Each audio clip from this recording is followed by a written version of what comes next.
ह्या गोष्टीच्या केंद्रस्थानी काय आहे तर परीक्षा व्यवस्था लीक प्रूफ नसणं.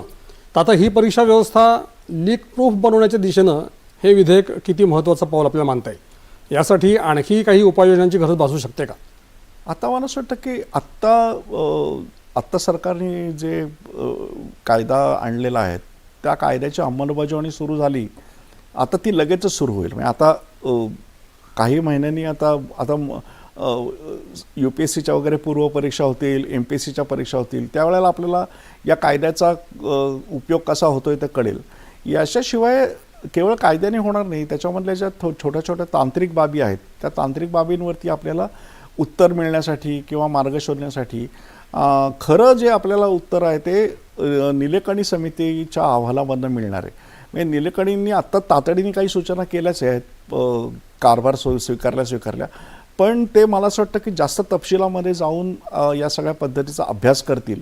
आणि त्यांच्यावरती विश्वास ठेवण्याचं एक कारण म्हणजे आता आधार कार्डासारखी जी अत्यंत आपल्याला अकाउंटेबल आणि विश्वास ठेवावा अशी जी सगळी यंत्रणा आहे ती निलेकणींनी तयार करून दिली आपल्याला. म्हणजे आधार कार्ड हे आपल्या देशातलं एक अतिशय महत्त्वाचं पाऊल ठरलं तांत्रिक प्रगतीच्या दृष्टिकोनातून, आणि त्याचा अनेक अर्थव्यवस्थेपासून अनेक प्रकारे आपल्याला उपयोग झालेला आहे. त्याच्यामुळे कदाचित निलेकणी याच्यात लक्ष घातल्यानंतर आपल्याला खरोखरच लीक प्रूफ अशा प्रकारची परीक्षा पद्धती देतील असा विश्वास बाळगायला काही हरकत नाही.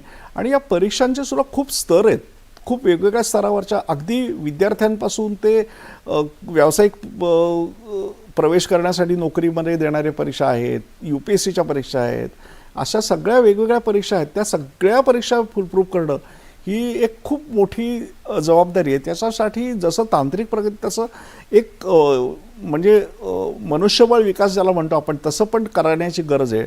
ट्रेनिंग द्यावं लागेल, नियंत्रकांना ट्रेनिंग द्यावं, ते खालपर्यंत द्यावं लागेल, अगदी जिल्हा पातळीपर्यंत अशा प्रकारचं ट्रेनिंग द्यावं लागेल. आणि ते सगळं आव्हान जे आहे ते मला असं वाटतं केंद्र सरकारच्या आत्ता लक्षात आलेलं आहे. संसदेतल्या चर्चेवरून ते लक्षात आलं की सरकारला याचं गांभीर्य कळलं आहे.